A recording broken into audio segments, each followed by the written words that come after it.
Hello students, क्या हाल है आपके। उम्मीद करते हैं आप लोग खैरियत से होंगे। और आज जो हम टॉपिक पढ़ने जा रहे हैं फिज़िक्स का है, मैट्रिक लेवल पे है, तो बड़ा ख़तरनाक टॉपिक है। ख़तरनाक इस हिसाब से, नाम के हिसाब से भी ख़तरनाक है और उसकी फीलिंग भी बड़ी ख़तरनाक ही होती है, ठीक है ना। तो हम पढ़ने जा रहे हैं करंट इलेक्ट्रिसिटी, ठीक है ना। और करंट इलेक्ट्रिसिटी के बारे में आप लोग पढ़े, तो इस वक्त हम रिव्यू करने जा रहे हैं इसका, करंट इलेक्ट्रिसिटी का एमसीक्यू पॉइंट ऑफ व्यू से, ठीक है ना। ज़्यादा गहराई में हम नहीं जा रहे और सिर्फ आपके जो है एमसीक्यू पॉइंट ऑफ व्यू से या कुछ मेन पॉइंट्स हैं उनका जिक्र करेंगे और किस तरह के एमसीक्यूज़ वगैरह, शॉर्ट क्वेश्चन वगैरह आपके आ सकते हैं इस चैप्टर के, वो हमने डिस्कस करने हैं, ठीक है जी। तो चलते हैं करंट इलेक्ट्रिसिटी पे। अच्छा, अब करंट इलेक्ट्रिसिटी में जो पहला टॉपिक आपका आता है वो करंट ही होगा, है ना। इलेक्ट्रिक करंट,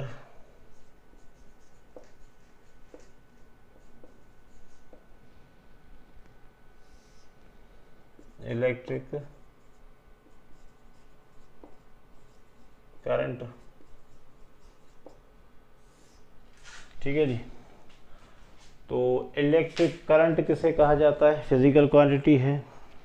और आपने पढ़ा होगा जो बेसिक क्वांटिटीज़ है, फंडामेंटल बेस क्वांटिटीज़ हैं, उनमें से आता है एक, साथ जो 7 क्वांटिटीज़ हैं फंडामेंटल, उनमें से एक है फिज़िक्स में, ठीक है। और इसकी डेफिनेशन भी आप लोगों ने प्रीवियस क्लासेस में पढ़ते रहे हो आप लोग। तो इसकी डेफिनेशन क्या है, rate of flow of charges होता है, rate of flow of charges, ठीक है। तो करंट को हम डिनोट करते हैं आई से, कैपिटल से भी करते हैं और स्मॉल से भी करते हैं। तो रेट का मतलब क्या है आपका Q/T, और अगर इसको हम करें तो इसका भी ऐसे भी लिख सकते हो, डेल्टा Q/T, ठीक है ना। क्योंकि rate of change of sorry flow of charges, तो आप इस तरह भी लिख सकते हो। मगर वो फार्मूला आपका जनरल फार्मूला आपने पढ़ा होगा मैट्रिक में, Q/T। अच्छा, अब यहाँ पर जो है इसका यूनिट क्या होगा, तो Q आपका चार्ज है, देखें, और T आपका क्या है, टाइम है। चार्ज का यूनिट होता है कूलम और टाइम का यूनिट क्या होता है, सेकंड। तो कूलम पर सेकंड हुआ, कूलम पर सेकंड हुआ, या ऐसे लिख लें इसको। और इसको माना जाता है, नाम दिया गया है एम्पियर का किसी साइंटिस्ट के ऑनर में, ठीक है ना। मगर 1 एम्पियर किसके बराबर है, कूलम पर सेकंड के बराबर है। तो अब आपसे यहाँ पर ये भी पूछ सकते हैं, ये ऑप्शन भी आ सकता है, ये ऑप्शन भी आ सकता है, इस तरह लिखा हुआ भी आ सकता है। अब यहाँ पर बहुत सारे बच्चे जो लिखे लिखे में भी फ़र्क समझते हैं, मगर ये तीनों चीज़ें एक ही बात है। कूलम पर सेकंड इस तरह लिख सकते हो, या इसको एम्पियर भी कहा जाता है। तो ऐसा यूनिट ऑफ दी करंट क्या है, एम्पियर है। अगर एम्पियर ना लिखा हो तो ये भी हो सकता है, इस तरह भी लिखा हो सकता है, ठीक है, कूलम पर सेकंड। और डेफिनेशन क्या हुई, रेट ऑफ चेंज ऑफ और flow of charges, sorry rate of flow of charges जो है वो आपका क्या है, इलेक्ट्रिक करंट है। अब इस पर देखिए, यहाँ पर जो फार्मूला है इसके हिसाब से छोटे मोटे प्रॉब्लम आ सकते हैं आपको। अगर कहा जाए कि भाई 20 एम्पियर करंट है, ठीक है ना, 20 एम्पियर करंट है और आपका ए से लिखा जाता है, ये एम्पियर का सिंबल क्या है, ए है। अगर आपके पास 20 एम्पियर करंट है और ये पैसेज जो होता है कितने, आपका 10 सेकंड में गुजर रहा है, तो आपका चार्ज कितना होगा, ठीक है ना। चार्ज कितना होगा Q अपॉन टी, आई कितना है आपके पास 20, Q मालूम करना है, टी आपका 10 सेकंड है, ये जाके इधर मल्टीप्लाई हो जाएगा 20 इंटू 10 और ये आ गया आपका 30 कूलम। ठीक है, इस तरह आप टाइम भी मालूम कर सकते हो और आप मालूम कर सकते हो आपका करंट का भी मालूम कर। तो ये छोटा सा फार्मूला है और यूनिट भी आ गया। सही है जी।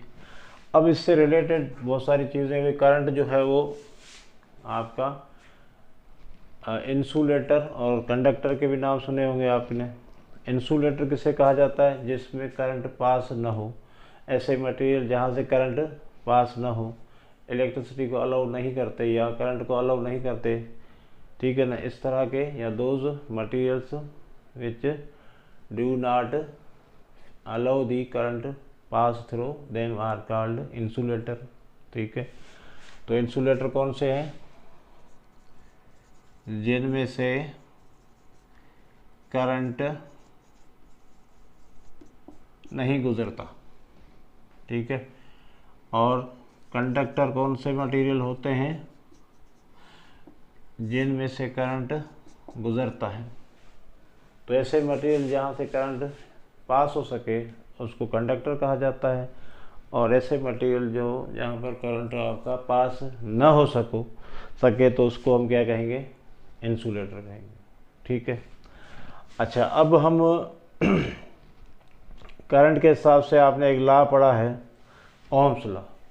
ठीक है ना, ओम्स लॉ में हमने जो है वो रिलेशन बताया जाता है किसका? वोल्टेज और ओम्स लॉ हम देखते हैं, तो ये नोट कर लें आप। ठीक है, देखें एमसीक्यूज एक्चुअली होता क्या है, जब तक आपके कंसेप्ट क्लियर नहीं है, कंसेप्ट क्लियर नहीं होते तब तक ज़ाहिर है आप कितने अच्छा, हम इस वक्त बच्चे क्या करते हैं कि डायरेक्ट आपके एमसीक्यूज ही क्वेश्चन ही हल करने बैठ जाते हैं, उसी के थ्रू जो है वो फार्मूले वगैरह या आइडेंटिटीज वगैरह याद करना कोशिश करते हैं। मगर हमें करना क्या चाहिए? हमें पहले कंसेप्ट सारे क्लियर होने चाहिए, फिर जो है वो उससे रिलेटेड जितने भी प्रॉब्लम है मेरे ख्याल में सारे हो जाएंगे।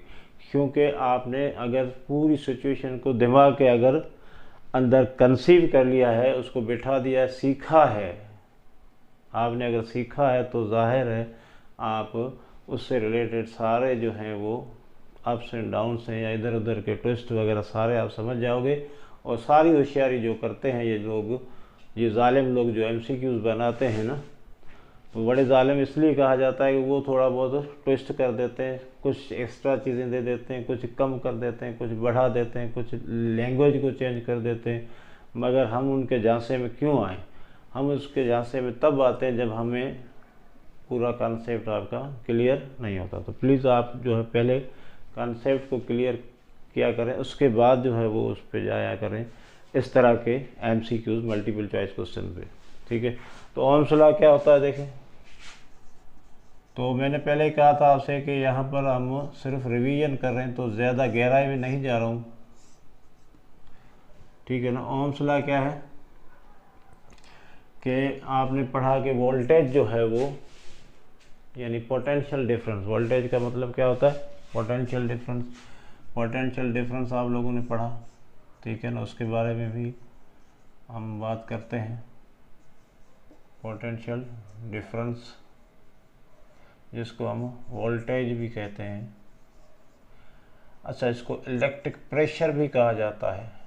देखो ये चीज़ें हैं ना, आपको ज़हन नशीन करनी पड़ेंगी। इलेक्ट्रिक प्रेशर भी कहा जाता है इसको, ठीक है ना। तो ये समथिंग लाइक एक फोर्स है जो करंट इलेक्ट्रॉन को फ्लो करने पर मजबूर करती है, इस तरह का है, एक सोर्स है। ठीक है ना, तो इस पर भी हम बात करते हैं, मगर अभी हम जा रहे हैं ओम्स लॉ में। तो ये रिलेशन बताता है, ये वोल्टेज यानी पोटेंशियल डिफरेंस और आई फॉर करंट, ये रिलेशन बताता है बिटवीन करंट एंड वोल्टेज या पोटेंशियल डिफरेंस। ओम्स लॉ क्या है कि अगर आपका किसी भी कंडक्टर में से करंट गुजर रहा है by the application of potential difference, अगर पोटेंशियल डिफरेंस की वजह से किसी भी कंडक्टर में अगर करंट गुजर रहा होता है तो वो डायरेक्टली प्रोपोर्शनल होता है एक दूसरे के, यानी वोल्टेज और करंट जो है वो एक दूसरे से रिलेशन क्या बनती है, डायरेक्टली प्रोपोर्शनल है। अब डायरेक्टली प्रोपोर्शनल का मतलब आप समझते हो कि अगर वोल्टेज को बढ़ाएंगे तो करंट भी बढ़ेगा, है ना। वोल्टेज को बढ़ाएंगे, ये वोल्टेज को बढ़ा दिया तो करंट भी बढ़ेगा, तो ये आपके डायरेक्टली प्रोपोर्शनल है। ठीक है, अब इसको हटा देंगे तो ये आ जाता है आई आर। आर आपका रेजिस्टेंस है, ये कांस्टेंट है। अब यहाँ पर देखो ये हम बहुत ही सिंपल जा रहे हैं ताकि आपको समझ में आ। देखिए मैंने हटाया इसको, जब भी हम साइन ऑफ प्रोपोर्शनलिटी को हटाते हैं तो हम क्या लाते हैं, उसके लिए एक कांस्टेंट लाते हैं। तो यहाँ पर जो कांस्टेंट है क्या है आपका आर है। आर आपका क्या है, रेजिस्टेंस है, रुकावट है, ठीक है ना। अब रेजिस्टेंस किसको कहा जाता है, रेजिस्टेंस इस तरह की एक हिंड्रेंस है, एक ऑब्स्टेकल है जो करंट को फ्लो होने में डिफ़िकल्टीज पैदा करती है। यानी करंट जब कंडक्टर से गुजर रहा होता है तो वहाँ पर कुछ इसको डिफ़िकल्टीज आती हैं, रुकावटें आती हैं। अब वो रुकावटें किस तरह की होती है वो आपने अगर पढ़ा है तो ठीक है, नहीं तो थोड़ा मैं बता रहा हूँ उसके बारे में। तो उस रुकावट को हम क्या कहते हैं, रेजिस्टेंस कहते हैं। सही है जी। अब वो रुकावटें किस वजह से होती है कि भाई यहाँ पर आपने किसी वायर से अगर आपका करंट गुजर रहा है तो वहाँ पर कोलिजन होगी, इलेक्ट्रॉन्स जाहिर है वो किसी रास्ते से जा रहे हैं तो उनके आपस में कोलिजन हो सकती है। और आपने इसके बारे में वेलोसिटी, ड्रिफ्ट वेलोसिटी वगैरह में पढ़ा होगा, तो वहाँ पर आपका क्या होता है कि एक्चुअली जो रैंडम मोशन होती है इसकी इलेक्ट्रॉन्स की, या अंदर जो पार्टिकल है वायर के अंदर या कंडक्टर के अंदर, तो उनकी तो स्पीड बहुत ही ज़्यादा होती है रैंडम, वो जिसको हम थर्मल स्पीड कहते हैं, यानी आपका जो कंडक्शन की वजह से, तो वो बहुत ज़्यादा होती है।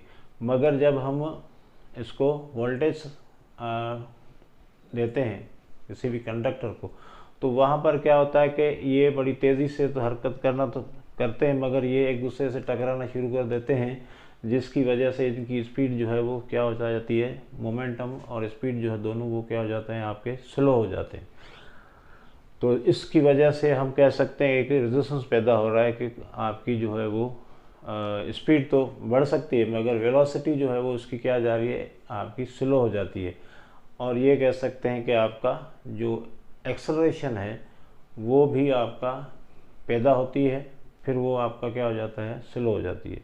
तो इसके बारे में हम ज़ाहिर जब तफसील से इस टॉपिक के बारे में पढ़ेंगे तो आएंगे, मगर इस वक्त आपने क्या ध्यान में रखना है, रेजिस्टेंस क्या है, एक किस्म की रुकावट है, यानी एक ऑब्स्ट्रक्शन है, ऑब्स्टेकल है और आपका हिंड्रेंस है जो करंट को फ्लो करने में आपकी, उसकी वजह बहुत सारी हो सकती है, उसके बारे में हमारे क्या क्या वजूहत हो सकती हैं।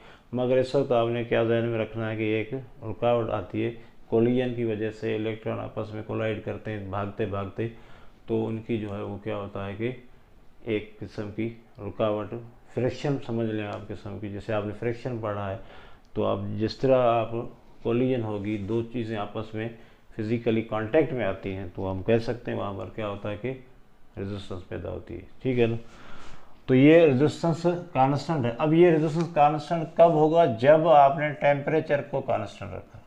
ये भी नोट कर लें, ये आपने अगर टेम्परेचर को कांस्टेंट रखा, देखो ये बात तो बहुत ही अहम है, ठीक है ना, आपके एमसीक्यूज पॉइंट ऑफ व्यू से बहुत ही अहम है कि भाई अगर आपका टेम्परेचर कांस्टेंट है तो ही रेजिस्टेंस कांस्टेंट रख सकते हो, अदरवाइज ये नहीं रहेगा, फिर आपका ओम्स लॉ जो है वो एप्लीकेबल नहीं होगा, वैलिड नहीं होगा, क्योंकि वो तो कह रहा है कि भाई रेजिस्टेंस को कांस्टेंट रखो।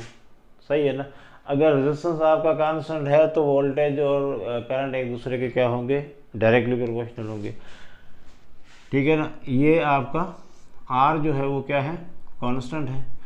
अगर ये कांस्टेंट तभी रह पाएगा जब टेम्परेचर को कांस्टेंट रखेंगे, तो इसका मतलब है कि टेम्परेचर की वजह से आपके रेजिस्टेंस में तब्दीली आएगी। अगर टेम्परेचर, अब सीधी सी बात, जैसे मैं अभी जिक्र किया था कि अगर आपके वायर में से करंट गुजर रहा है, यानी इलेक्ट्रॉन का पैसेज हो रहा है, और आपका टेम्परेचर फ्लक्चुएट कर रहा है, कभी ज़्यादा हो रहा है कभी कम हो रहा है, या आप कह सकते हो चेंज हो रहा है, तो उसके नतीजे में क्या होगा, आपके काइनेटिक एनर्जी बढ़ेगी, वायर की काइनेटिक एनर्जी बढ़ेगी, और काइनेटिक एनर्जी बढ़ने का मतलब है कि उसकी वेलोसिटी में भी फ़र्क आएगा, यानी उसकी मोशन में भी फ़र्क आएगा, और जितना आपका ये मोशन में फ़र्क आएगा तो उसकी वजह से क्या होगा कि अगर टेम्परेचर बढ़ता जा रहा है तो वो ज़्यादा कोलिजन होगी, ज़्यादा कोलिजन होगी तो क्या होगा कि आपका रेजिस्टेंस ज़्यादा होगा।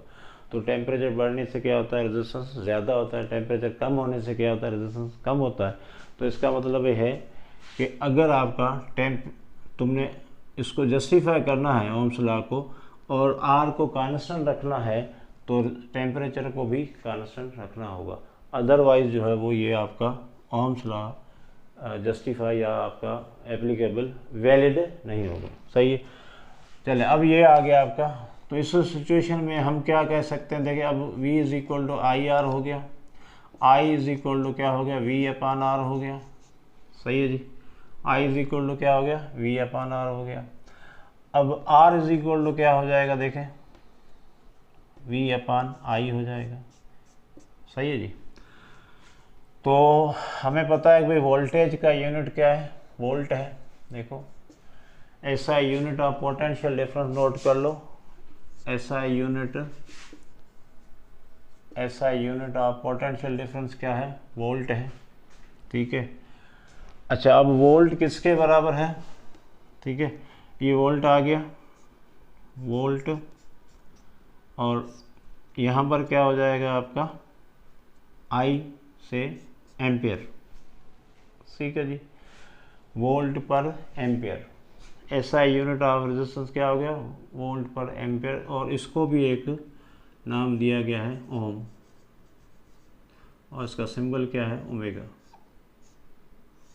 सही। तो ऐसा यूनिट रेजिस्टेंस का क्या बनता है, वोल्ट पर एम्पियर, वोल्ट पर एम्पियर, और इसको क्या नाम दिया गया है, ओम। यानी जैसे फोर्स का न्यूटन है, मगर होता तो किलोग्राम मीटर पर सेकेंड स्क्वायर है। तो एक्चुअल यूनिट तो इसका ये है, और न्यूमेरिकली हम इस तरह लिखेंगे, मगर इसको जो है डेडिकेट किया गया है किसके साथ, एक साइंटिस्ट ये भी है, तो उसके नाम आपका ओम्स के नाम से जाना जाता है इसका यूनिट। तो रेजिस्टेंस का यूनिट क्या हो गया, ओम हो गया। वोल्टेज का यूनिट क्या हो गया, वोल्ट हो गया। करंट का यूनिट आपका क्या है, एम्पियर है। चार्ज का यूनिट क्या है, कूलम। सही है जी। तो ये आपका है ओम्स लॉ।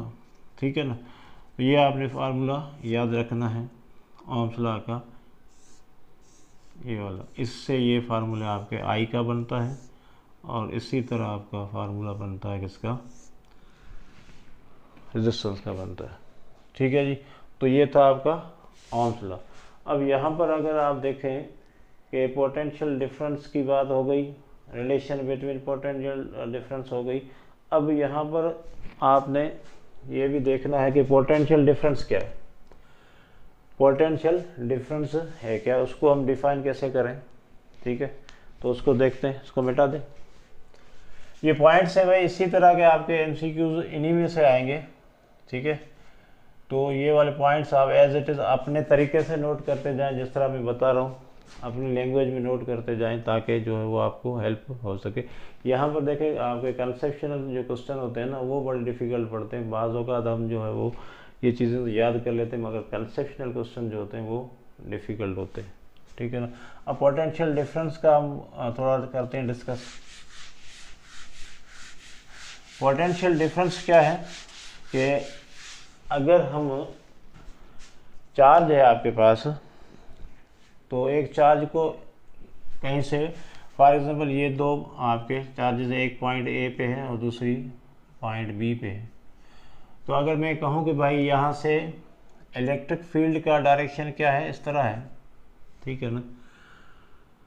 तो अगर मैं इसको बी, इस चार्ज को उठा के इसकी तरफ लेके जा रहा हूँ, तो मैं क्या जा रहा हूँ, इलेक्ट्रिक फील्ड के खिलाफ जा रहा हूँ। यानी अब यहाँ पर क्या, चार्ज को मूव करवाया जा रहा है from one point to another point. अब यहाँ पर देखें भाई, ये एक दूसरे से पहले से दूर हैं, तो ज़ाहिर है इनके दरमियान कोई तो रिपल्शन वगैरह है, तो एक दूसरे से पहले से ही दूर हैं। मगर कोई उसको किसी को कहें भाई इस चार्ज को उठा के पॉइंट बी से लेकर ए तक ले जाओ, तो ज़ाहिर है आपको क्या करना पड़ेगा, फोर्स लगानी पड़ेगी। विदाउट फोर्स या कोई सोर्स के बगैर तो आप नहीं ले जा सकते। तो आपको you have to do work done, यानी आपको काम करना पड़ेगा, मेहनत करनी पड़ेगी भाई। यानी कोई चीज़ आप ज़मीन से ऊपर उठा रहे तो आप कहाँ जा रहे हो, ग्रेविटी के अगेंस्ट जा रहे हो। ग्रेविटी यानी ग्रेविटेशनल फोर्स उसको नीचे खींच रहा है, आप उसको ऊपर उठा रहे हो। अब उसको ऊपर उठा रहे हो यानी फोर्स लगा रहे हो, वर्क डन होगा, एक डिस्टेंस तय करेगा, तो वहाँ पर एक वर्क डन करना पड़ेगा, सही है ना। तो यहाँ पर अगर आप देखें भाई, ये चार्ज एक दूसरे से दूर थे, मगर मैंने क्या किया कि यहाँ से उठा के बी से उठाकर मैं एक ही तरफ लेके जा रहा हूँ, तो मुझे क्या करना पड़ेगा, वर्क डन करना पड़ेगा, क्योंकि मुझे फोर्स तो लगानी पड़ेगी। और आपको पता है एफ इंटू डी क्या होता है, वर्क डन। तो आपको अगर इस तरह करना पड़ा, तो अब यहाँ पर आपका पोटेंशियल कम है, और जैसे जैसे आप पढ़ा होगा ग्रेविटेशन में, तो ये ग्रेविटेशनल फोर्स नीचे की तरफ है और इसको आप ऊपर की तरफ उठा के ले जा रहे हो, तो भाई यहाँ पर आपका जो पोटेंशियल एनर्जी जो है वो लोअर पोटेंशियल है। जैसे जैसे ऊपर जाएगा, हाइट बढ़ती जाएगी, तो आपकी पोटेंशियल एनर्जी भी इंक्रीज होती जाएगी। तो मतलब है यहाँ आपका लोअर पोटेंशियल है, ठीक है, और यहाँ पर क्या हो जाएगा, हायर पोटेंशियल हो जाएगा। तो अब आप समझ रहे हो कि भाई यहाँ आपका लोअर पोटेंशियल है, इलेक्ट्रिक पोटेंशियल की बात कर रहा हूँ। यहाँ पर आपका क्या हो जाएगा, जितना वर्क डाउन होगा उतनी एनर्जी क्या करेगा, बॉडी गेन करेगा। तो जितनी बॉडी गेन करेगी तो यानी हायर की तरफ जा रही है। तो अगर छोड़ देंगे, रिलीज करेंगे, तो ये वापस चली जाएगी, क्योंकि आप ज़बरदस्ती ला रहे हो। भाई जिसको मैंने मार करके यहाँ से उठाया, जहाँ छोड़ूंगा तो वापस चला जाएगा। इसी तरह अगर मैंने यहाँ पर चार्ज को घसीट के इधर लाया, अगेंस्ट ग्रेविटेशनल फील्ड छोड़ दूंगा तो वापस चला जाएगा, यानी हायर पोटेंशियल से लोअर पोटेंशियल चला जाएगा। तो जो अब डिफरेंस पैदा हुआ है पोटेंशियल के दरमियान, लोअर पोटेंशियल और हायर पोटेंशियल, यानी आपका यहाँ पर जो पोटेंशियल है वी बी है, और यहाँ पर पोटेंशियल कितना है, वी ए है, सॉरी वी ए है। तो अब आप कह सकते भाई यहाँ से लेकर यहाँ तक जो डिफरेंस बन रहा है पोटेंशियल का, उसको हम कहते हैं पोटेंशियल डिफरेंस। सिंपल सी बात। तो हम कह सकते हैं भाई work done to bring the charge from one point to another point is called potential difference. और अब आप कहते हैं इलेक्ट्रिक पोटेंशियल क्या है, अगर हम इलेक्ट्रिक पोटेंशियल की बात करें, when a charge is brought from infinity to an electric field it gains potential, ठीक है। अगर कोई चार्ज आप इन्फिनिटी से उठा के ला रहे हो, किसी इलेक्ट्रिक फील्ड में ला रहे हो, तो वहाँ पर क्या बनेगा, उसका कुछ ना कुछ पोटेंशियल तो बनेगा ना, उसको हम क्या कहते हैं, इलेक्ट्रिक पोटेंशियल। और पोटेंशियल डिफरेंस आपको समझ में आ गया कि भाई अगर आपने एक चार्ज को मूव कराया है एक पॉइंट से लेकर दूसरी पॉइंट तक किसी भी इलेक्ट्रिक फील्ड में अगेंस्ट जा रहे हो, तो उसका मतलब जो डिफरेंस बनेगा lower potential to higher potential या higher potential to lower potential, उस पोटेंशियल को हम कहते हैं पोटेंशियल डिफरेंस, जिसको हम आम जबान में वोल्टेज कहा जाता है, ठीक है। तो ये आपका वोल्टेज क्या होगा, इसके मुतालिक जो क्वेश्चन है, तो फार्मूला क्या है वोल्टेज का, जैसे मैंने कहा work done per unit charge, इस तरह लिखा है, ठीक है, W अपान Q, इस तरह लिखा है। अब इसका यूनिट क्या होगा, SI यूनिट क्या होगा, SI यूनिट इसका वर्क डन का जूल है, और यहाँ पर क्या होगा, कूलम, और इसको हम कहते हैं वोल्ट, जूल पर कूलम, जूल पर कूलम को हम क्या कहते हैं, वोल्ट, ठीक है जी। तो SI यूनिट इसका जूल पर कूलम भी आ सकता है, ये भी याद रखना है और ये भी याद रखना है, जो भी ऑप्शन आए उस पर टिक करना है। कभी कभी ये भी पूछते हैं भाई जूल पर कूलम और वोल्ट एक ही बात है,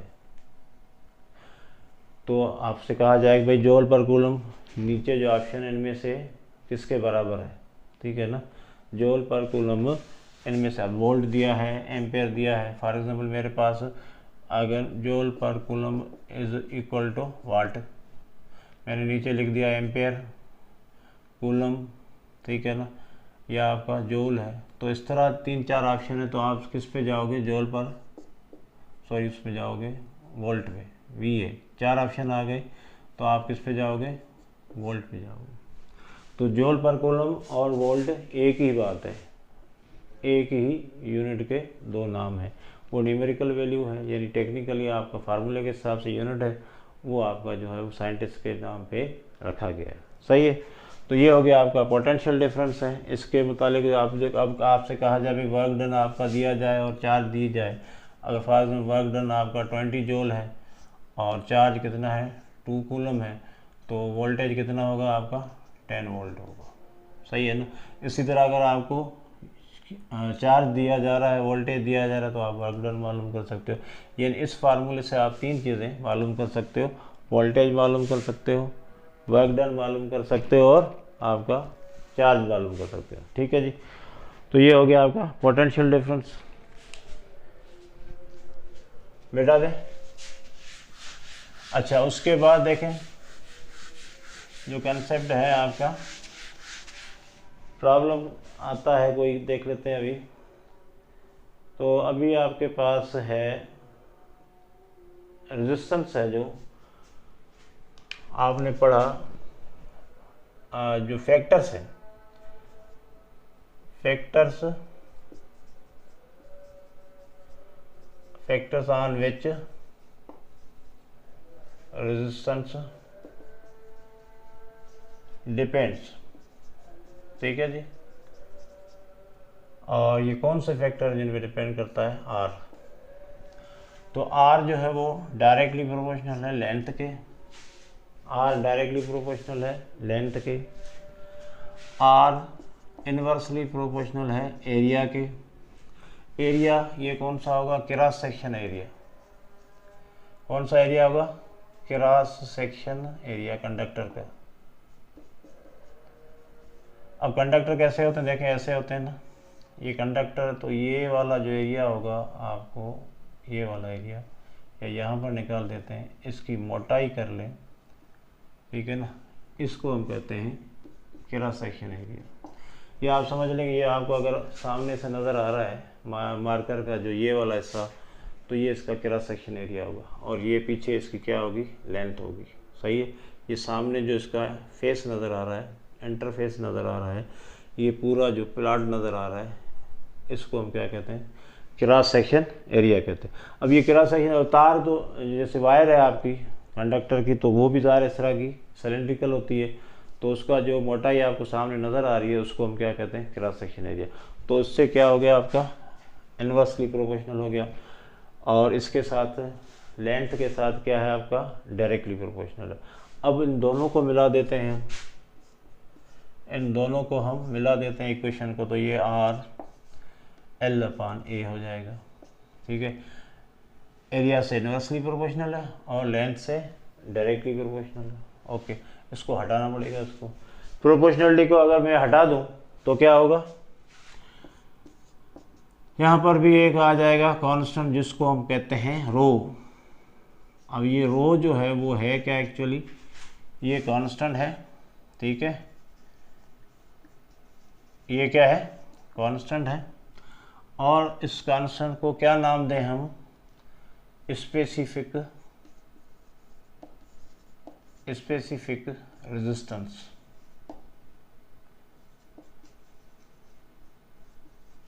या हम ये भी कह सकते हैं ये रेजिस्टिविटी ऑफ द रेजिस्टेंस। ये डिपेंड करता है नेचर ऑफ द मटेरियल पे, नेचर ऑफ द मटेरियल पे डिपेंड करता है। यानी ये वायर कौन से मटेरियल की बनी हुई है उस पर डिपेंड करता है। यानी कंडक्टिविटी किस मटेरियल की ज़्यादा होती है, किसी की कम होती है, आपको पता है, क्योंकि कंपोजिशन ऑफ मटेरियल अलग अलग होता है, तो हम कह सकते हैं कि भाई ज़ाहिर है उसकी कंडक्टिविटी भी अलग अलग होगी। तो जो रेजिस्टिविटी है वो एक्चुअली मटेरियल पे डिपेंड करती है। एक बात, रेजिस्टिविटी जो है वो एक्चुअली किस पे डिपेंड करती है? मटेरियल। अब देखें एल्यूमिनियम का है और कोई आयरन का है या सिल्वर का है या गोल्ड का है कंडक्टर, तो सब की रेजिस्टिविटी क्या होगी? अलग अलग होगी। सही है, सब की रेजिस्टिविटी क्या होगी? अलग अलग होगी। यानी अब आपने ये याद रखना है कि भाई रेजिस्टेंस जो है वो किन किन चीज़ों पे डिपेंड करता है? एल लेंथ, ये फिजिकल कंडीशन, एरिया, ये फिजिकल कंडीशन, ये आपका रेजिस्टिविटी, ये नेचर के हिसाब से है जिसका। अब ये डायरेक्टली प्रोपोर्शनल। देखें इसकी अगर रेजिस्टिविटी अच्छी है तो रेजिस्टेंस भी उसका जो है वो क्या होगा? उसी हिसाब से होगा। यानी इसका जो रेजिस्टेंस आपका है वो डिपेंड कर रहा है डायरेक्टली किस पे करता है? नेचर ऑफ द मटेरियल पे करता है। और दूसरा डायरेक्टली प्रोपोर्शनल किस पे करता है? लेंथ ऑफ द मटेरियल पे करता है। इसी तरह इनवर्सली प्रोपोर्शनल किस पे करता है? एरिया पे करता है। अगर आपसे कहा है, पूछे को भी ये क्या है? स्पेसिफिक रेजिस्टेंस क्या है? Nature of the material. कौन सी चीज़ से बना हुआ मटेरियल को हम कहते हैं रेजिस्टिविटी या स्पेसिफिक रेजिस्टेंस कहा जाता है। सही है जी। चलें जी, अब यहाँ पर आपका जो है ये आ गया। अब यहाँ पर देखें आपका जो आर है वो तो ये हो गया, मगर ये अब टेम्परेचर की मैंने बात की थी, तो टेम्परेचर इफेक्ट किस पे डालेगा? मटेरियल पे। टेम्परेचर तो एक किस्म की एक प्रॉपर्टी भी तो है ना, एक फिजिकल प्रॉपर्टी है टेम्परेचर किसी भी चीज़ का। अब मैं कहूँ कि भाई कोई मटेरियल है, कोई जल्दी गर्म हो जाता है, कोई देर से गर्म होता है, ठीक है ना। कुछ मटेरियल एकदम आपके गर्म हो जाते हैं, यानी टेम्परेचर जो है वो ज़्यादा राइज करते हैं, कुछ आपके कम करते हैं। तो इसका मतलब ये है कि ये रेजिस्टिविटी है, अगर किसी ने टेम्परेचर, जैसे कॉपर है वो जल्दी गर्म हो जाता है, ठीक है ना। इसी तरह आपका कोई दूसरे नंबर पे वो आयरन है, तो जिसका राइज इन टेम्परेचर पड़ता है, फ़र्क पड़ता है किस पे? आपका मटेरियल पे। तो इसका मतलब है रेजिस्टिविटी भी आपकी फ़र्क पड़ेगा उस पर, उसको टेम्परेचर की वजह से। तो एक्चुअली टेम्परेचर है तो फिजिकल कंडीशन, मगर उसका फ़र्क किस पे पड़ेगा? आपका नेचर ऑफ द मटेरियल पड़ेगा। यानी कोई मटेरियल जल्दी गर्म हो जाएगा, कोई मटेरियल आपका स्लो गर्म होगा। समझ में आ रही है ना मेरी बात? तो उसकी वजह से आपका रेजिस्टेंस पे भी फ़र्क पड़ेगा। तो ये पूरा आपका हो गया। अब देखें इसका अगर यूनिट निकालें हम रेजिस्टिविटी का, है ना जी, इसका रेजिस्टेंस यूनिट निकालें तो ये आपका आर हो जाएगा, ये ए हो जाएगा और ये क्या हो जाएगा? एल हो जाएगा। सही है। एरिया आपका किसके बराबर होता है जी? एरिया किसके बराबर होता है आपका? अगर कहीं वहाँ पर भी लेंथ आएगा, लेंथ इंटू विड्थ आता है, ठीक है ना। तो ये आपका आर और ये एल और आपका क्या आ रहा है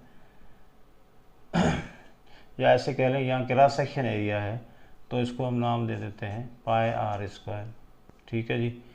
और ये हो गया आपका एल। सही। एरिया, क्रॉस सेक्शन एरिया का फार्मूला नोट कर लो भाई।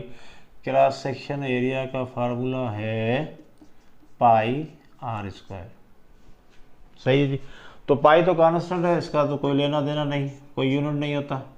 आर का यूनिट है आपका ओहम, आर स्क्वायर का यूनिट क्या होगा? मीटर स्क्वायर, है ना। और एल का यूनिट क्या होगा? मीटर। तो ये आपका मीटर मीटर में कट गया, बाकी आपके पास क्या बचता है? Ohm meter. ये तो हम देखें ये कोई नंबर है, इससे हमारा लेना देना, इसका कोई यूनिट नहीं होता, ये एक आपका स्केलर है। तो यूनिट क्या बन रहा है आपका? ओहम मीटर, ठीक है ना। तो ऐसा unit of the specific resistance क्या है? Ohm metre. ओहम, अगर ये नज़र आ रहा है आपको तो ओहम मीटर, ठीक है। चेक करते नज़र आ रहा है आपको? हाँ जी, ठीक है। तो अब यहाँ पर ये सारे फैक्टर्स आपके मैंने लिख दिए किन किन चीज़ों पे जो रेजिस्टेंस डिपेंड करता है। रेजिस्टिविटी यानी स्पेसिफिक रेजिस्टेंस जो है वो आपका मटेरियल का वो किन पे डिपेंड करता है, वो सिर्फ आपका टेम्परेचर पे डिपेंड करता है। अब देखें ना, अगर कोई भी मटेरियल है तो मैं कहूँ कि भाई आपके पास क्या एक तार है, अब तार है उसका क्रॉस सेक्शन एरिया जो है वही रहेगा, ठीक है। तो उसमें से अगर हम करंट गुजार रहे हैं तो रेजिस्टेंस क्या होगा, चेंज होगा कि नहीं, तो आप कह सकते हो अगर चेंज तब होगा अगर आपका टेम्परेचर चेंज होगा। समझ में आ रही बात, क्रॉस सेक्शन एरिया वाले सेम रहे मगर तुमने टेम्परेचर चेंज किया तो आपका डायरेक्ट असर पड़ेगा ओम्स लॉ के हिसाब से, उसके जो है पूरी कंडीशन पे, रेजिस्टेंस पे भी फ़र्क पड़ेगा, आपका करंट पे भी फ़र्क पड़ेगा। तो एक्चुअली क्या है आपका क्रॉस सेक्शन, अब मैं कहूँ कि वायर आपका है, एक का टेम्परेचर आपका ज़्यादा बढ़ गया है और दूसरी तार उसी क्रॉस सेक्शन एरिया की है और मटेरियल सेम है, ठीक है, मगर उसका टेम्परेचर हमने बढ़ा दिया है। तो दो तारें एक ही नेचर की हैं मगर एक का टेम्परेचर हमने बढ़ा दिया है और दूसरे का टेम्परेचर हमने कम रखा है, तो इसका मतलब है आपका रेजिस्टेंस पे फ़र्क पड़ेगा। किसकी वजह से पड़ेगा, टेम्परेचर की वजह से पड़ेगा, सही है। क्योंकि तारे तो आपके क्रॉस सेक्शन एरिया सेम है, मटेरियल भी सेम है, मगर दोनों का टेम्परेचर अलग होने की वजह से दोनों का रेजिस्टेंस भी क्या हो जाएगा, अलग अलग हो जाएगा उसके टेम्परेचर के हिसाब से, सही है। तो रेजिस्टिविटी भी सेम, देखो nature of the material same रखा मगर टेम्परेचर की वजह से फ़र्क आ गया। यानी मैं कह रहा हूँ कि अगर मैं एक ही किस्म की दो तारें उठाता हूँ, एक ही किस्म की दो तारें हमने उठाई और उनका टेम्परेचर हमने अलग अलग बढ़ा दिया। फॉर एग्जांपल एक तार है आपके पास, तो एक तार है आपके पास, ये दूसरी तार, तो इसका टेम्परेचर हमने 50 डिग्री सेंटीग्रेड रखा, इसका आपने रखा है 20 डिग्री सेंटीग्रेड। ये तारों का मटेरियल सेम है, क्रॉस सेक्शन एरिया भी सेम है, ठीक है, लंबाई भी एक जितनी है, मगर इसका टेम्परेचर ज़्यादा है, इसका टेम्परेचर ज़्यादा है, तो इसका रेजिस्टेंस भी अलग होगा, इसका रेजिस्टेंस भी अलग होगा। अब टेम्परेचर की वजह से रेजिस्टेंस जो है वो बढ़ता है, टेम्परेचर बढ़ेगा तो रेजिस्टेंस भी बढ़ेगा, तो इसका रेजिस्टेंस ज़्यादा होगा, इसका रेजिस्टेंस कम होगा। मगर याद रखो ये दोनों तारें एक ही मटेरियल की हैं, एक ही क्रॉस सेक्शन एरिया है, एक ही लेंथ है। अब ये वाले देखो इस तरह के सवाल आ सकते हैं, अब मैं हज़ारों सवाल बना सकते हैं मगर सिचुएशन क्या है, सिचुएशन आप जहन में रखो कि भाई अगर लेंथ भी सेम है, ठीक है, क्रॉस सेक्शन एरिया भी सेम है और नेचर ऑफ द मटेरियल यानी मटेरियल भी सेम है, सब चीज़ें सेम है, मगर सिर्फ आपने क्या चेंज कर दिया, रेजिस्टेंस चेंज कर दिया, तो दोनों का आपका टेम्परेचर चेंज कर दिया तो उसका क्या होगा, रेजिस्टेंस भी चेंज हो जाएगा, डिफरेंट हो जाएगा। तो अब आप कह सकते हैं भाई रेजिस्टिविटी बजाते खुद तो एक कांस्टेंट है मगर वो भी इफेक्ट हो जाती है या अफेक्टेड हो जाती है, किसकी वजह से हो जाती है, आपके टेम्परेचर की वजह से, ठीक है। तो इस तरह के सवाल आए तो ये जहन में रखना, कंसेप्ट के हिसाब से भाई ये चीज़ें हो सकती हैं, ठीक है। तो आपका ये भी हो गया रेजिस्टिविटी, ये फार्मूला आपने जहन में रखना है, इस पर भी प्रॉब्लम आ सकते हैं आपके। और ये SI यूनिट क्या है इसका, ओम मीटर, ठीक है। चलिए जी अब चलते हैं हम कॉम्बिनेशन पे, ठीक है जी। अब यहाँ पर आपके रजिस्टर के कुछ कॉम्बिनेशन है, यानी आपने पढ़ा कि रजिस्टर होते हैं किसी भी सर्किट में होते हैं, तो वो दो किस्म की कॉम्बिनेशन हो सकती है, एक पैरेलल कॉम्बिनेशन हो सकती है, एक आपकी सीरीज़ कॉम्बिनेशन हो सकती है। तो सीरीज़ कॉम्बिनेशन किसका कहते हैं, जिसमें आपका जो है वो एक ही पाथ में सारे रजिस्टर, ये R1 हो गया, ये R2 हो गया, ये R3 हो गया, ये सारे आपके एक ही पाथ में, देखें कोई यहाँ पर इंटरचेंज नहीं आ रहा, कोई इसको चौराहा नहीं आ रहा, कोई रास्ता अलग नहीं हो रहा, एक ही रास्ते में है, एक ही आपकी सीरीज़ में आ रहे हैं। तो इसको हम कहेंगे, अगर इसको मिला दें किससे, बैटरी से मिला दें, तो ये आपका यहाँ पर वोल्टेज दिया, यहाँ पर करंट गुजरेगा। तो अब यहाँ पर कैरेक्टरिस्टिक ये है कि यहाँ पर करंट जो है सीरीज सर्किट में सेम रहेगा, वोल्टेज जो है वो डिवाइड हो जाएगा। दो चीज़ें यहाँ ध्यान में रखनी, सीरीज कॉम्बिनेशन है तो कैसे पहचानोगे, एक ही रास्ते में होंगे, एक ही धागे में प्रयोग होंगे, ठीक है ना।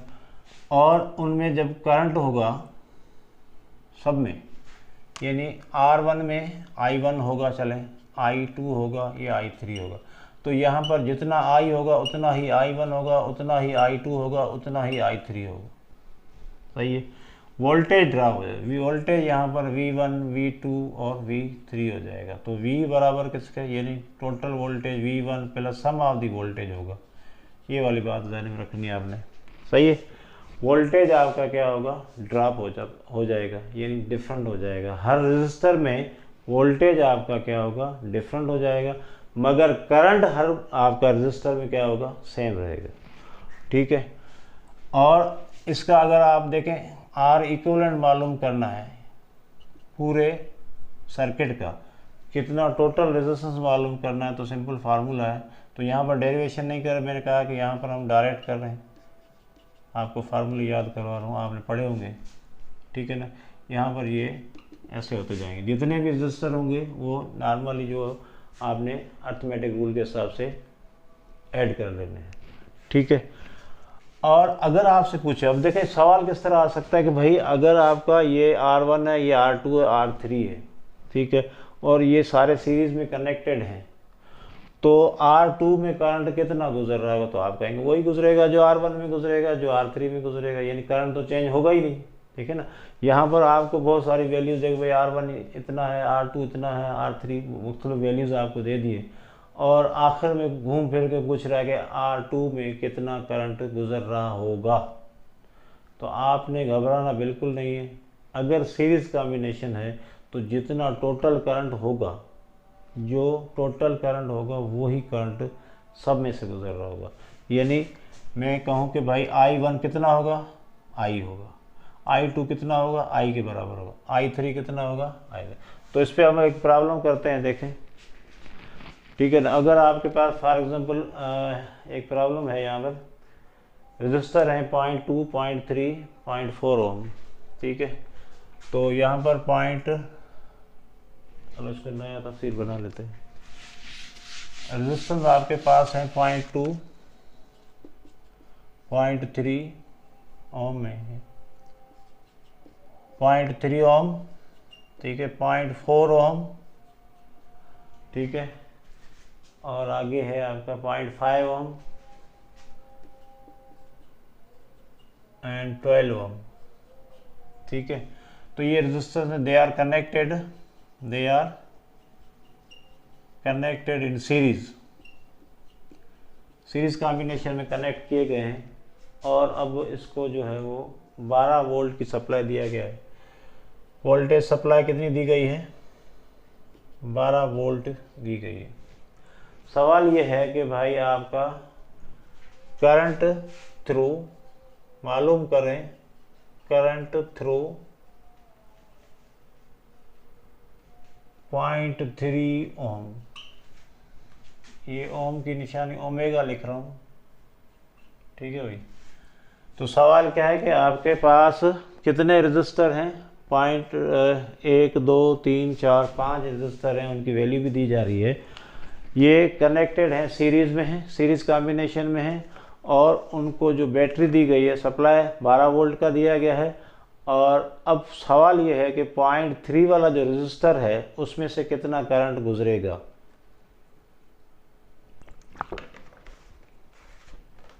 उसमें से कितना करंट गुजरेगा। तो मैंने अभी आपको समझाया भाई, अगर आपकी सीरीज कॉम्बिनेशन है तो करंट कितना गुजरेगा, जितना टोटल करंट होगा वही गुजरेगा, ठीक है ना। तो सीरीज कॉम्बिनेशन पहले क्या करेंगे, सबको आर इक्विवेलेंट मालूम करना है।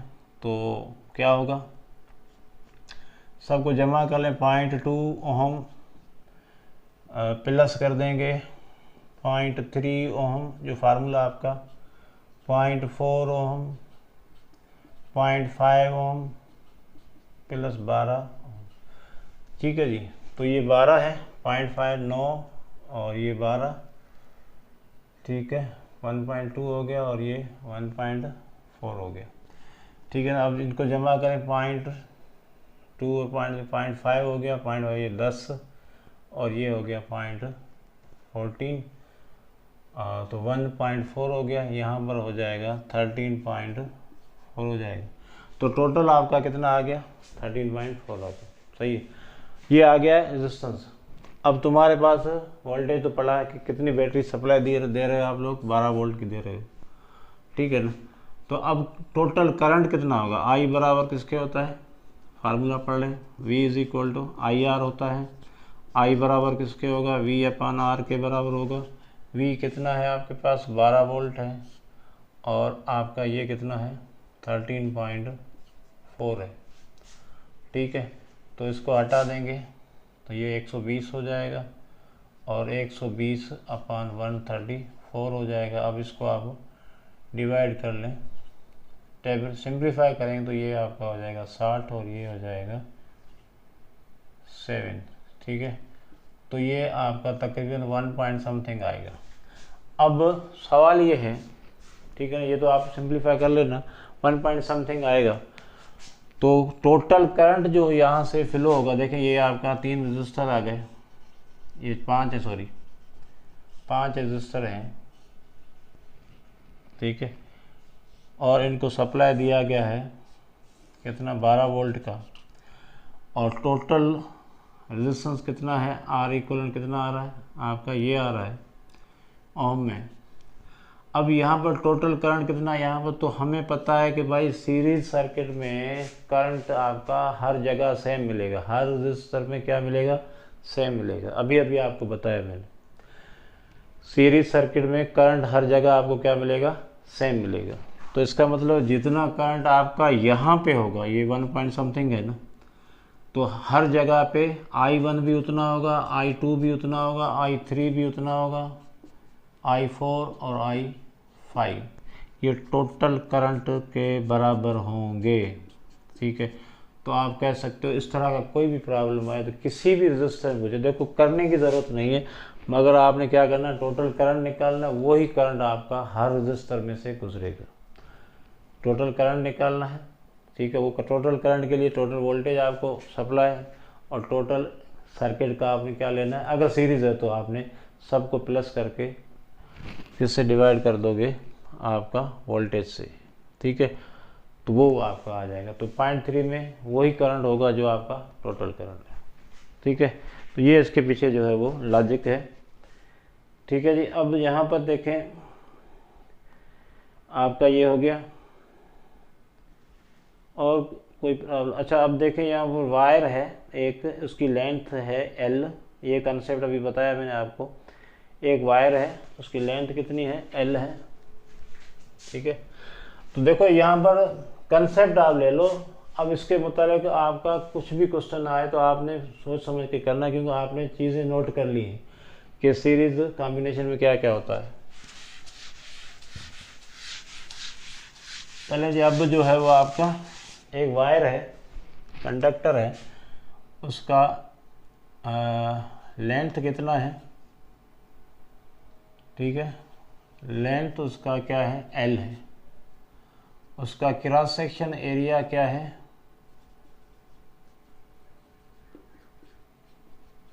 A है, सही है। अब सवाल ये है कि अगर हम जो है वो इसके लेंथ को डबल कर दें और एरिया को हाफ कर दें, ठीक है ना, आपके पास लेंथ को डबल कर दिया और एरिया को हाफ कर दिया, तो रेजिस्टेंस कितना होगा। अब देखो यहाँ पर मैं पहले ये आपको सिचुएशन समझा रहा हूँ, उसके बाद इस पर कैसे कैसे क्वेश्चन आ सकते हैं। तो अभी आपने R का फार्मूला पढ़ा, R is equal to rho L upon E, सही है, रेजिस्टिविटी। अच्छा अब यहाँ पर क्या कह रहा है, लेंथ को क्या किया जा रहा है, डबल किया जा रहा है, तो करें भाई डबल, 2L हो गया, और एरिया को क्या किया जा रहा है, आपका डबल किया जा रहा है, ठीक है ना। तो आपका एरिया डबल हो गया,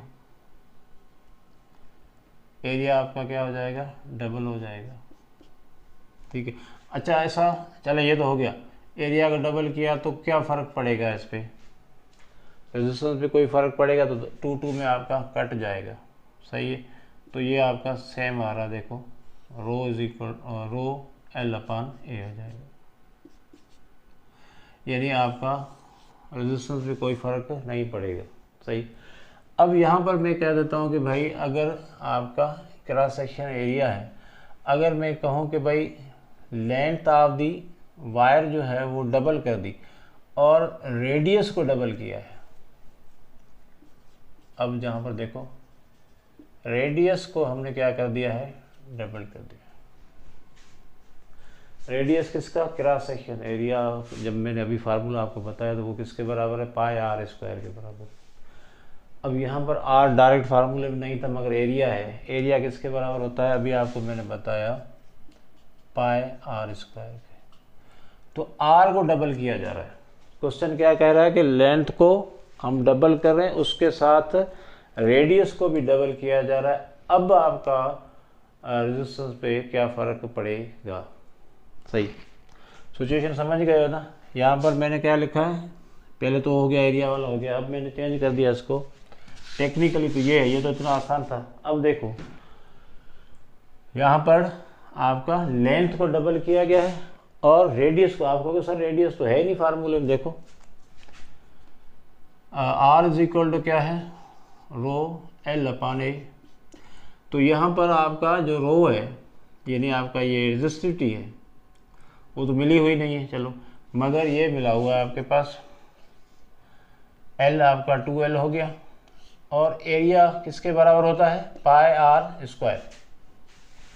अब आर आ गया आपका, एरिया का फार्मूला मैं पहले बता चुका हूँ, क्रॉस सेक्शन एरिया का फार्मूला है पाई आर स्क्वायर।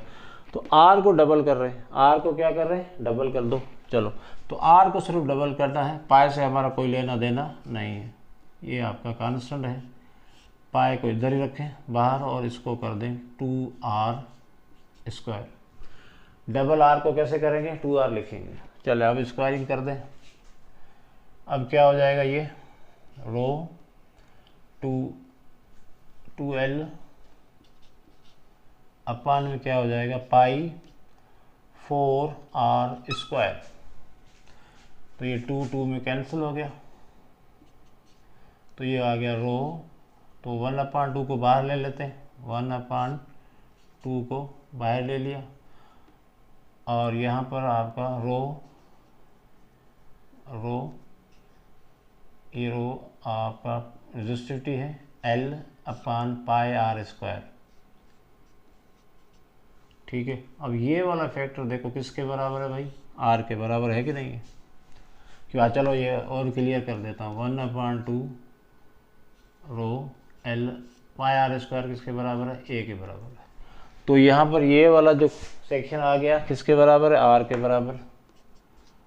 तो अब देखें रेजिस्टेंस कितना हो जाएगा, सॉरी यहाँ पर 2 लिख दो, रेजिस्टेंस कितना हो जाएगा, आधा हो जाएगा। रेजिस्टेंस कितना हो जाएगा, half of the original R. कितना हो जाएगा, अगर सिचुएशन कौन सी है, सिचुएशन ये रखिए, लेंथ को हमने डबल किया है और रेडियस को भी डबल किया। इस तरह का क्वेश्चन आ जाए, देखो जहन में रखना तुम लोग, आपका डायरेक्ट एरिया लिखा हुआ है और एरिया आपका क्रॉस सेक्शन किसके बराबर है, पाई आर स्क्वायर के बराबर है। ठीक है, तो आर की वैल्यू आपने डबल करना, तो आपका रेजिस्टेंस कितना हो जाएगा, पहले से आधा हो जाएगा। जो ओरिजिनल रेजिस्टेंस आर था वो अब क्या हो जाएगा, आधा, यानी 1/2 आर हो जाएगा। सही है, तो ये वाला आपका बड़ा इंपॉर्टेंट है, क्योंकि इस फार्मूले में डायरेक्ट ये लिखा नहीं है, मगर आपको पता होना चाहिए ये जो क्रॉस सेक्शन एरिया किसके बराबर है, पाई आर स्क्वायर के बराबर। चलो लिखो, और आपका है, अच्छा अब यहाँ पर एक है कि आपका अगर 4 रजिस्टर हैं, 4 ओम वाले, वो पैरेलल हैं, तो उनका जो है वो रेजिस्टेंस कितना होगा टोटल। ठीक है जी, आर इक्विवेलेंट कितना होगा। ये भी एक लॉजिकल क्वेश्चन है, देख लो, मिटा दें।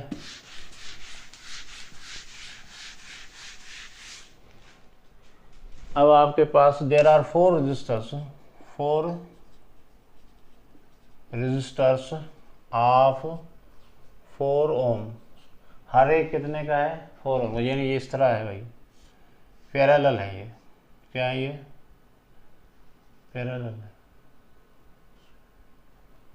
एक आ गया, ठीक है, फिर आपका ये दूसरा आ गया, ठीक है, अब यहाँ पर आपका तीसरा आ गया, ठीक, ये तीसरा आ गया, इसी तरह आपका चौथा आ गया, 4 रेजिस्टेंस, मगर ये हैं क्या सारे पैरेलल है। पैरेलल किसको कहते हैं? पैरेलल कॉम्बिनेशन में क्या होता है आपका, पैरेलल कॉम्बिनेशन में ये होता है कि आपका जो इक्विवेलेंट रेजिस्टेंस है, अच्छा पैरेलल कॉम्बिनेशन पहले देख लो भाई, पैरेलल कॉम्बिनेशन में ये भी आप नोट कर लो, अभी सीरीज़ का तो हमने जिक्र किया, इसका आपने कॉम्बिनेशन, इसमें क्या होता है, करंट जो है वो डिवाइड होता है, वहाँ पर सेम था, और यहाँ पर वोल्टेज जो है आपका, यानी पोटेंशियल डिफरेंस जो है पीडी, ये सेम रहेगा। तो भाई ये कैसे होते हैं, यहाँ पर पैरेलल कैसे होते हैं, यहाँ पर आपका रास्ते अलग अलग हो जाए, यानी आप देखें यहाँ पर चलते चलते, यहाँ पर चलते चलते चलते एक आया, फिर आगे चले, यहाँ पर एक रास्ता, एक ने ऐसे पकड़ लिया तार ने, दूसरी तार ने ऐसे पकड़ लिया, तो ये जो है आर और आर डबल डैश, ये क्या है पैरेलल, वो एक ही रास्ते पे थे, यहाँ डिफरेंट पाथ पे चले गए हैं आपके रेजिस्टर, तो ये पैरेलल हो जाएंगे, ठीक है। यहाँ पर आपका क्या होगा, करंट डिवाइड हो जाएगा, हर रेजिस्टर में अलग होगा, मगर वोल्टेज हर रेजिस्टर में सेम होगा, हर जगह आपको सेम मिलेगा, ठीक है। आर इक्विवेलेंट मालूम करना है किसका, पैरेलल कॉम्बिनेशन का, तो कैसे मालूम करेंगे, ये होगा आपका 1/R equivalent is equal to 1/R1 plus 1/R2 plus 1/R3, यानी ये रेसिप्रोकल है, सीरीज के रेसिप्रोकल, उल्टा है, सीरीज के उल्टा चलता है, ऐसे ध्यान में रखो। और ये भी याद रखना कि पैरेलल कॉम्बिनेशन में 2 बातें मैंने बताई अभी, कौन सी, करंट डिवाइड होता है, यानी हर जगह अलग अलग मिलेगा, वोल्टेज आपको हर जगह सेम मिलेगा, हर जगह का मतलब हर रेजिस्टर में सेम मिलेगा, और इसी तरह पैरेलल कॉम्बिनेशन का रेजिस्टेंस कम होता है as compare to series combination. अगर देखें आर सीरीज अगर आपका कितना है 2 ओम है, तो आर पैरेलल कितना हो जाएगा, उल्टा कर दो इसको, आधा हो जाएगा, 1/2 हो जाएगा, ठीक है ना, तो ये कम होता है, ठीक है। अगर आपसे इस तरह का कोई सवाल आ जाए कि सीरीज कॉम्बिनेशन और आपका पैरेलल कॉम्बिनेशन में कौन सी कॉम्बिनेशन में आपका रेजिस्टेंस जो है वो कम होता है, तो आप क्या कहोगे, पैरेलल कॉम्बिनेशन में, ठीक है जी। तो अब सवाल ये आ गया है, इसको देखते हैं हम, पैरेलल कॉम्बिनेशन के पॉइंट नोट कर लो, ठीक है। सवाल ये है कि भाई अगर आपके पास 4 रेजिस्टर्स हैं और चारों की जो वैल्यू क्या 4 ओम है, ठीक है, तो इनका पैरेलल है, तो जाहिर है कम हो जाएगा, अभी मैंने जैसे बताया था, तो इसका जो है इक्विवेलेंट रेजिस्टेंस कितना होगा सर्किट में, ठीक है ना। तो इसके लिए फार्मूला क्या है आपका, R equivalent is equal to हो जाएगा आर, जो भी है आपका वैल्यू आर की, उसको डिवाइड कर देंगे एन से। अब ये R equivalent total resistance, R क्या है, कोई भी रेजिस्टेंस सारे बराबर होंगे सारे, ठीक है ना, ये सिचुएशन की बात कर रहा हूँ, जब बराबर हैं सारे तब 4 के हैं तो 4 रखोगे, एन क्या है, नंबर ऑफ रेजिस्टर, कितने रेजिस्टर हैं, कितने आपके रेजिस्टर हैं, सही है। तो हर रेजिस्टर की वैल्यू कितनी है 4, और एन कितने हैं 4, 4 में कैंसिल हो गया, 1 ओम आ गया, तो आर इक्विवेलेंट देखो कम हो गया पैरेलल की वजह से कम। अगर वैसे आप सीरीज में रखें तो 4 + 4 + 4 + 4 करते जाएंगे तो कितना हो जाएगा। अगर सीरीज का हो तो क्या होगा, देखो सीरीज का क्या फार्मूला बनेगा, R equivalent is equal to N into R, R, N कितना है 4 है और वो 4 है, ये देखो 16 हो गया। या तो आप अपना वो नॉर्मल फार्मूला लगा लें, ये शॉर्टकट है, डायरेक्ट फार्मूला है, ठीक है ना। अगर वो लगाएं तो 1/4 + 4 + 4 + 4 16, और यहाँ पर क्या होगा 1/4 + 1/4 देखो 1/r + 1/4, ये नॉर्मल जो फार्मूला भी मैंने समझाया था, इसको सबको ऐड करेंगे तो क्या आ जाएगा 4/4 4/4 = 1 होगा। तो आपकी मर्जी है, आपको ये याद रहता है तो ये वाला, ये याद रहता है तो ये वाला। ये आपका कब होगा, जब आपके रजिस्टर क्या होंगे, बराबर होंगे, ठीक है जी। तो आपका होगा ज़ाहिर एक रजिस्टर उठाया ना, देखें ना आर उठाया मैंने, तो यहाँ पर एक 3 का एक 4 का तो आ तो नहीं रख सकते ना, फिर तो आपको फिर वही फार्मूला पड़ेगा। मगर रजिस्टर सारे सेम है तो फिर ये फार्मूला लगेगा, ठीक है जी। और सीरीज़ में n × r, और यहाँ पर क्या है r/n, एक दूसरे के रेसिप्रोकल है, वहाँ मल्टीप्लाई यहाँ डिवीजन, ठीक है जी। नोट करें जी, सही जा रहे हैं। चलें जी, अब आपका है,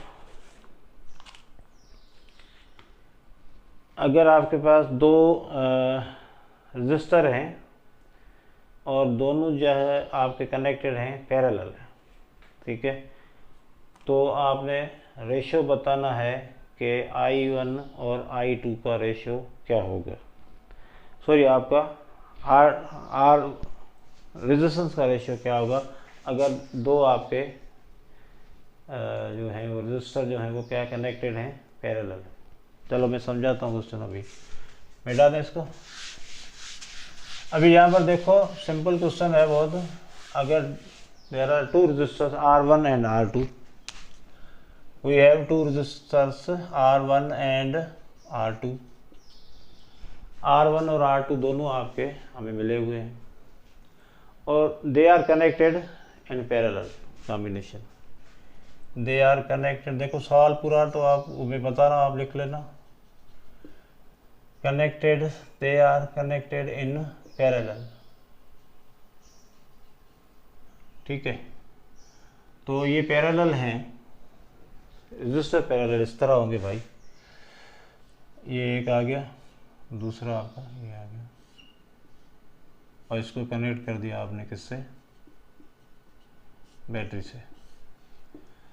अब यहाँ पर जो है वो करंट भी गुजरेगा ज़ाहिर है, यहाँ पर I1 होगा, यहाँ पर क्या होगा I2 होगा। अभी मैंने बताया था करंट डिफरेंट होगा, वोल्टेज सेम होगा, V1 V2, यानी V1 V2 और V, ये वाला, ये हर जगह देखिए जो टोटल वोल्टेज होगा वो आपका हर रजिस्टर में मिलेगा, पैरेलल कॉम्बिनेशन मैंने अभी बता दिया।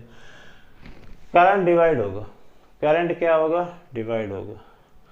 तो अब इनका जो है वो रेशियो क्या बनेगा R1 और R2 का, what will be the ratio of, सवाल क्या है, what will be the ratio of R1 and R2। अगर इनमें से करंट I1 और I2 गुजर रहा है तो इन दोनों का रेशियो क्या होगा। चले, तो हमारे पास देखो भाई वोल्टेज तो चेंज नहीं होगा, तो V = हमारे पास क्या, ये फार्मूला इस्तेमाल करेंगे, ठीक है। तो I1 डिफरेंट होगा, I1 = V/R1, I2 क्या होगा, V/R2। V तो सेम ही रहेगा, V तो आपका जो है टोटल वो यहाँ पर V1 भी V के बराबर है, V2 भी V के बराबर है। I1 किसके बराबर होगा, V/R1, I2 किसके बराबर होगा, V/R2। अब तुमने इनका लेना है रेशियो, I1 I2 का रेशियो लो, ठीक है, I1/I2 ले लो, सही है। तो I1 का क्या है भैया, V/R1, I2 का क्या बनता है, V/R2, ये आपस में कैंसिल हो गया, उल्टा हो जाएगा, I1/I2 जो का रेशो बनेगा R2/R1।